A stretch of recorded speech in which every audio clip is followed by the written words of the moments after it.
కోళ్ళ తీసిచ్చిన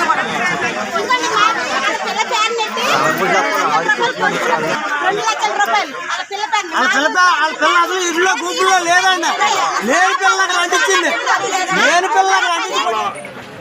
ఏదైతే దువ్వ గ్రామంలో యూనియన్ బ్యాంకులో మరి ఈ డ్వాక్రా సంబంధించిన సిసి కదా సిఏ భాగ్యలక్ష్మి అనే ఆవిడ అమాయకమైన మహిళల దగ్గర అన్యాయంగా ఆమె అకౌంట్ల నుంచి ట్రాన్స్ఫర్ చేసి ఎంత డబ్బు అనేది ఇప్పుడు తేలాలి, ₹1 కోటి దాకా అంటున్నారు. అవన్నీ కూడా ఇప్పుడే కలెక్టర్ గారికి తెలియజేయటం జరిగింది. అక్కడ పీడీ డిఆర్డీఏని ప్లస్ లీడ్ బ్యాంక్ మేనేజర్ని రప్పించి ఇంకా కొంతమంది స్టాఫ్ను కూడా తెప్పించి అవసరమైతే ఈ గ్రామంలో ఎందరి అకౌంట్లు కూడా చెక్ చేసి అనా పైసలతో సహా లెక్క తేల్చి ఆమె ఆస్తులన్నింటినీ కూడా మరి సీజ్ చేపించి వీళ్ళందరికీ కూడా డబ్బులు ఇప్పించేలాగా కలెక్టర్ గారు కూడా మాట ఇచ్చారు. కాబట్టి నేను నిలబడి చేయిస్తానని చెప్పి ఈ మాట ఇస్తున్నాను. ఇవాళ తెలుగుదేశం దొంగలు దుర్మార్గంగా ఇటువంటి దోపిడీ చేస్తూ ఉన్నారు. ఏదైతే తేతల్లో సొసైటీ ఉందో ₹4 కోట్ల అప్పుడు తినేసి దాని మీద ఎంక్వైరీ చేస్తే కోర్టుకు వెళ్ళి రాధాకృష్ణ చేతిచ్చి ఆ సొమ్మంతా తిన్నారు. అలాగే ఇలాంటి సీసీనే ముద్దాపురంలో దగ్గర ₹50 లక్షల తింటే దుబాయ్ వెళ్ళిపోతే బలవంతంగా రప్పించి ఆ డబ్బును కూడా మనం వసూలు చేయించి ఆ మహిళలకు అప్పచెప్పడం జరిగింది. ఈ తెలుగుదేశం దొంగలు, ఈవిడ కూడా తెలుగుదేశంలోనే ఉండేదంట. ఈ తెలుగుదేశం దొంగలందరూ కూడా డబ్బులు తినేయటమే ధ్యేయంగా పెట్టుకున్నారు. అలాగే ఏదైతే అక్కడ మన కొమరవరం సొసైటీలో కూడా ₹40 లక్షల తినేస్తే దాన్ని కూడా రూపాయితో సహా తిరిగి కట్టించామని చెప్పి సందర్భంగా తెలియజేస్తున్నాం. అలాగే ఏదైతే ముద్దాపురం సొసైటీలో కూడా 70 లక్షలు స్కామ్ చేస్తే దాన్ని కూడా రికవరీ చేయించామని చెప్పి సందర్భంగా తెలియజేస్తున్నాను. ఈ తెలుగుదేశం వాళ్ళు దోచుకో పంచుకో ఈ దుర్మార్గమైన దాన్ని దీన్ని కూడా ఎండగట్టి నా అక్కలో చెల్లెళ్ళు మహిళలకు రూపాయితో సహా వసూలు చేపించి ఇప్పించే బాధ్యత నాదని చెప్పి సందర్భంగా తెలియజేస్తా ఉన్నాను. మనం యాక్షన్ ప్లాన్ రావాలంటే మనందరూ సైలెంట్ గా ఉండి కొంచెం సమయం పాటించి ఏం చేయాలో దీని మీద ఎలాగ యాక్షన్ ప్లాన్ తీసుకోవాలనేది మనందరం కూడా చేస్తేనే ముందుకు వెళ్తుంది. ఇది ముందుగా ఈరోజు 45 గ్రూపులకు సంబంధించి అకౌంట్లు వెరిఫై చేయాలి. ఇప్పుడు మేనేజర్ గారికి మనం కొంత సమయం ఇచ్చి ఏ అకౌంట్లో ఎంత వెళ్ళిందనేది బుక్స్ ఉన్నాయి. మనకి 45 అకౌంట్లకి 45 బుక్స్ ఉన్నాయి. కాబట్టి మేనేజర్ గారు మీరు 2 పనులు చేయండి. 45 అకౌంట్ బుక్స్ తీసుకుని వెరిఫై చేయండి. ఎంత వచ్చింది అమౌంట్ చూడండి, మీకు ఒక ఐడియా వచ్చేస్తుంది. మీకు నెట్వర్క్ అప్ అయిన తర్వాత సిస్టంలో చూడండి. ఇప్పుడు నెట్వర్క్ డౌన్ అయి ఉంది. ఇప్పుడు ఆయన సిస్టంలో చూడటానికి కూడా లేదు మనం ఏం చేసినా. ఇది మీరు చేయండి. ముఖ్యంగా ఇక్కడ ఏంటంటే యథా రాజా తదా ప్రజ. ఇక్కడ మంత్రి గారు అటువంటి ఆయన కింద స్థాయిలో ఎవరికి భయం లేదు. ఎవడ దోచేసుకున్నా పర్లేదు.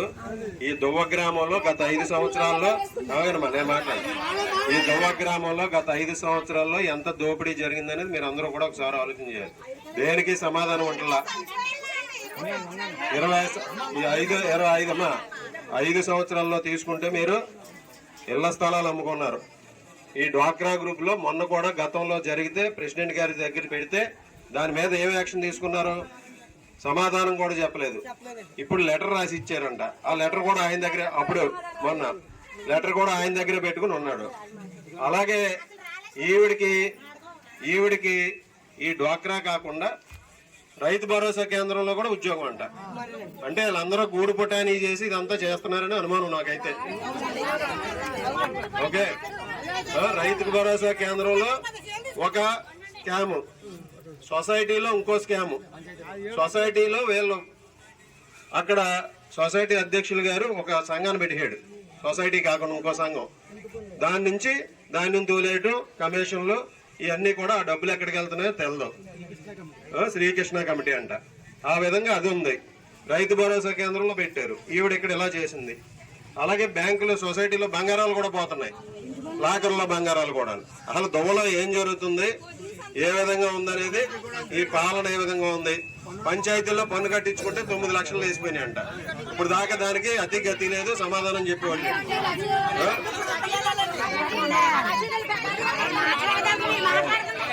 ఇవన్నీ కూడా చూస్తుంటే ఇది ఆవిడ ఏదో ఊరినే చేసింది కాదు, ఆవిడ వెనకాల ఉన్నటువంటి శక్తులు చేయించినవి అన్ని సపోర్ట్ ఉంది కాబట్టి ఇవన్నీ కూడా జరుగుతున్నాయి. వీళ్ళు దానమ్మ తల్లి గుడిని కూడా వదలలేదు ఈ గ్రామంలో. ఆ విధంగా అన్ని కూడా దోచుకోవడం 5 సంవత్సరాలు కన్నా కూడా ఆ విధంగా ఉంది. దీనికి సమాధానం చెప్పాల్సినటువంటి ప్రెసిడెంట్ గారు ఇప్పుడు దాకా రావడం ఏంటి, ఇక్కడికి చూడాలి కదా ఆయన వచ్చి మీ అందరి సమస్యని. ఈరోజు వాళ్ళు యాక్షన్ తీసుకోవాలి దీని మీద. మీరెవరూ కూడా దీని మీద బ్యాంకుకి కట్టకండి, మీరెవరూ కట్టకండి, వాళ్ళతోనే కట్టిద్దాం. లేకపోతే దీని ప్రభుత్వం మళ్ళీ 2 నెలల్లో తెలుగుదేశం వస్తుంది, దాని మీద చర్యలు తీసుకుని, ఎంక్వైరీ తీసుకుని, వాళ్ళు చర్యలు తీసుకోకపోతే చర్యలు తీసుకునే విధంగా చేస్తాం. ఈరోజు దీని వెనకాల ఎవరున్నారో బయటికి లాగుతాం. దీని వెనకాల ఎవరున్నారు. ఈ 75 లక్షలు 90 లక్షలు 45 సంఘాల నుంచి ఎంత డబ్బు తీసింది ఆవిడ, ఆ డబ్బంతా కూడా కక్కించే విధంగా చర్యలు తీసుకుంటాం. అప్పుడు దాకా మీరేం కట్టకండి. మీకు అండగా మేము ఉంటాం, అందులో మేము ఉంటాం. ఇంకొక నెల 40 రోజులు ఈ ప్రభుత్వం ఊడిపోతుంది. వీళ్ళు చేసిన అక్రమాలన్నీ కూడా గ్రామంలో అన్ని కూడా నీకు తెలుస్తాం. మీరు అందరూ కూడా కొంచెం బ్యాంక్ మేనేజర్ అమ్మా ఒక నిమిషం, దీని మీద హయ్యర్ అథారిటీస్కి మాట్లాడి మీరు చర్య తీసుకోండి. అప్పటి వరకు వీళ్ళ వడ్డీలు కానీ, ఈఎంఐలు కానీ, వాయిదాలు కానీ కట్టకుండా దాని మీద ఒక నోటీస్ ఇప్పించండి. మీరు మేనేజర్ గారు, వీళ్ళకి సంబంధం లేదు కాబట్టి మీరు అప్పుడు దాకా దాన్ని హోల్డ్ చేయించండి. మనకు ఒకటి ఇచ్చి నోటీసు ఎంక్వైరీ అయ్యేదాకా వీళ్ళు ఏవి కట్టలేదని చెప్పేసి మనం ఇప్పించండి. మాట్లాడండి మీరు మేనేజర్ గారితో, మీ జీఎంలతోనూ మీ ఆర్ఎంఎల్తోనూ మాట్లాడండి. ఇలా జరిగింది కాబట్టి అప్పటి వరకు కట్టకుండా ఉండే విధంగా వాళ్ళకి ఇవ్వండి, ఎగ్జామ్షన్ ఇవ్వండి. ఓకే, అది మాట్లాడండి మీరు. అమ్మా అది మనం కానీ మీరు దీని మీద ఎంక్వైరీ చేసి దీంట్లో నిజాలు నెగ్గి తేలే వరకు మీరు అసలు వడ్డీలు కూడా కట్టకండి. దాని మీద ఆ హామీ ఇప్పిస్తారు, మనకి మేనేజర్ గారు హామీ ఇప్పిస్తారు, మాట్లాడతారు.